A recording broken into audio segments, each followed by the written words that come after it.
Programme का आगाज करेंगे स्टॉक एक्सचेंज की ताज़ा तरीन सूरत हाल से, जहां एक बार फिर आज बड़ा ज़बरदस्त इजाफा देखा गया। 67,000 की सतह को आज इंडेक्स ने एक बार फिर अबूर किया।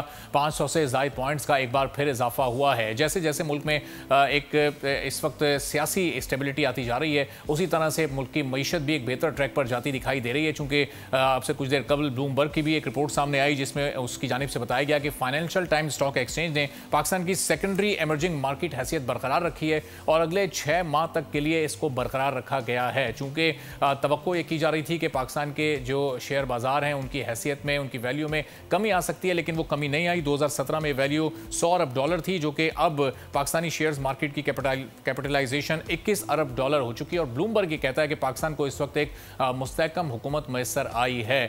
लेकिन कुछ ऐसे इकोनॉमिक इंडिकेटर्स भी हैं जो कि मनफी जा रहे हैं। पाकिस्तान का तिजारती खसारा बढ़ता जा रहा है और पिछले 8 माह में गुज़िश्ता साल की निस्बत इसमें अच्छा खासा इजाफा देखा गया है। तकरीबन 11% इसमें इजाफा हुआ है। इन तमाम मामलों पर गुफ्तगू करेंगे। शाहिद महमूद साहब रिसर्च फेलो हैं, पाइड के हमारे साथ मौजूद हैं। शाहिद साहब, बहुत शुक्रिया प्रोग्राम के लिए, आपने वक्त निकाला।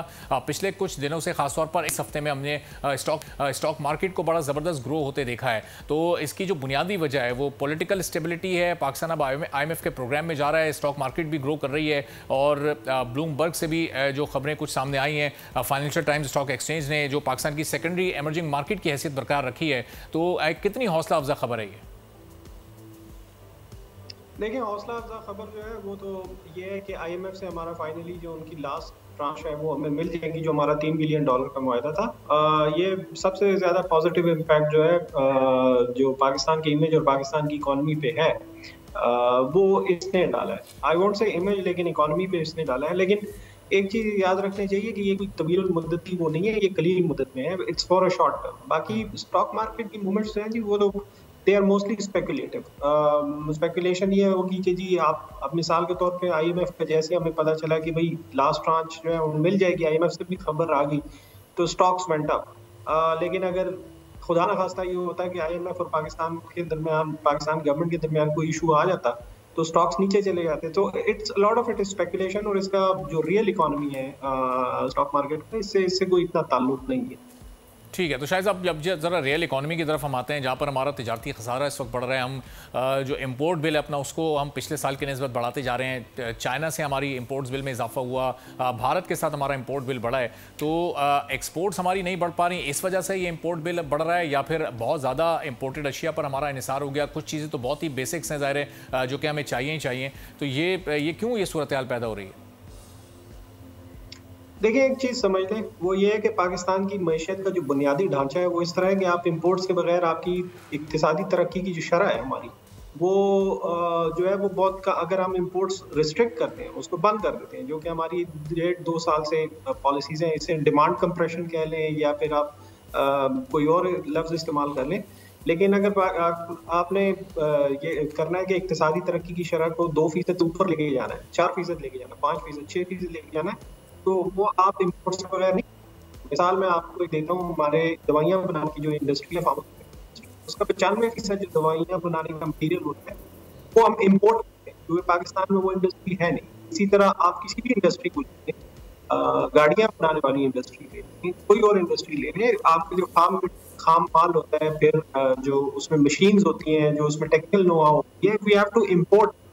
अब इंपोर्ट का इशू इतना बड़ा नहीं है। इंपोर्ट का इशू ये है कि हमारे पास डॉलर नहीं है। तो इशू दूसरी तरफ है। इशू बड़ा ये है कि पाकिस्तान में फॉरेन डायरेक्ट इन्वेस्टमेंट जो है वो तकरीबन ना होने के बराबर है। और दूसरा ये कि हमारी इंपोर्ट्स जो है वो बहुत, वो एक जगह they are almost stuck at one level, वो हिलती नहीं है। जितनी उनको बढ़नी चाहिए, जितना पोटेंशियल है, वो बढ़ नहीं है। तो इस वजह से मसाइल पैदा हो रहे हैं। इंपोर्ट्स देखें, इक्तिसादी तरक्की की शरह अगर ऊपर जाएगी, और अगर हम चाहते हैं कि इक्तिसादी तरक्की की शरह ऊपर जाए, तो इंपोर्ट्स बढ़ेंगी। ठीक है, तो शायद अब ये ज़ाहिर है एक्सपोर्ट आप कह रहे हैं कि एक जगह स्टक होकर रह गई हैं, उसमें बड़ा पोटेंशियल है, लेकिन उस पोटेंशियल को यूटिलाइज़ करने के लिए क्या हमारी गवर्नमेंट्स हमारे एक्सपोर्टर्स को वो माहौल प्रोवाइड कर रही हैं? ज़ाहिर है एनर्जी टैरिफ जब बढ़ रहा है, उनका कॉस्ट ऑफ डूइंग बिजनेस बढ़ जाता है, उनकी एक्सपोर्ट्स महदूद हो जाती हैं, ऑर्डर्स वो नहीं पूरे कर पाते। तो इस माहौल में हम कैसे अपनी एक्सपोर्ट्स में इजाफा कर सकते हैं?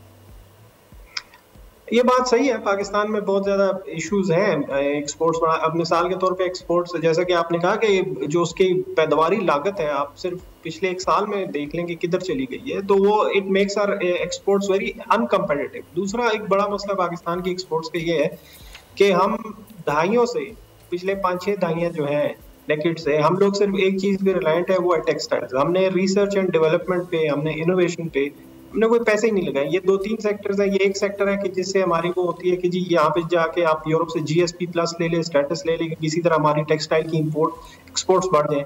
लेकिन दूसरी तरफ कभी हमने हाई टेक्नोलॉजी प्रोडक्ट्स वगैरह, मिसाल के तौर पे आजकल हम लोग अभी रिसेंटली जो इतलात आई है वो ये है कि हमने JF-17 जो तैयार है ब्लॉक 3, वो अज़रबैजान के साथ हमारी डील हुई है, तकरीबन $1 बिलियन की है, इससे ज्यादा। So that is very encouraging. So Pakistan needs to diversify करने की, सिर्फ आप टेक्सटाइल्स पे निसार ना करें। फ्रूट्स हैं, वेजिटेबल्स हैं, फूड आइटम्स हैं, डिफेंस इक्विपमेंट है, तो पाकिस्तान को इस तरफ जाना पड़ेगा। सिर्फ टेक्सटाइल्स पे आप इन्हिसार नहीं कर सकते, जो कि हम गलती कई दहाइयों से करते आ रहे हैं। सही। तो अब ये जाहिर है इसके लिए दूसरे अगर आप फील्ड्स को एक्सप्लोर करेंगे तो आपको नई मार्केट्स भी चाहिए होंगी। इस वक्त जो 2-4 मार्केट्स पाकिस्तान ने कैप्चर की हुई हैं, एक बड़ी मार्केट चाइना की है, तो वो कौन सी ऐसी प्रोडक्ट्स हो सकती हैं जो कि फिर हम चाइना को एक्सपोर्ट करें, या जो दीगर मार्केट्स हैं हम उनकी तरफ जाएं, उनको कैप्चर करने की कोशिश करें? देखिए, मैं एक बात आपको ये कहूंगा कि अगर लोग कहते हैं कि जी चाइना की मार्केट हमने उसको बहुत ज्यादा हम लोग कोई एक्सपोर्ट करें, ऐसी कोई बात नहीं है। मुश्किल से बहुत कम एक्सपोर्ट है चाइना की। टोटल आप इंपोर्ट्स देखें जो कि वो बाहर से सामान मंगवा रहे हैं, तो वो कोई $3 ट्रिलियन। जी ठीक है। बहुत महमूद साहब हमारे साथ मौजूद थे, रिसर्च फेलो पाइट के, और कह रहे थे कि एक्सपोर्ट्स को इस वक्त बढ़ाने की जरूरत है। सब्सक्राइब करें और बेल दबाएं ताकि कोई खबर रह न जाए।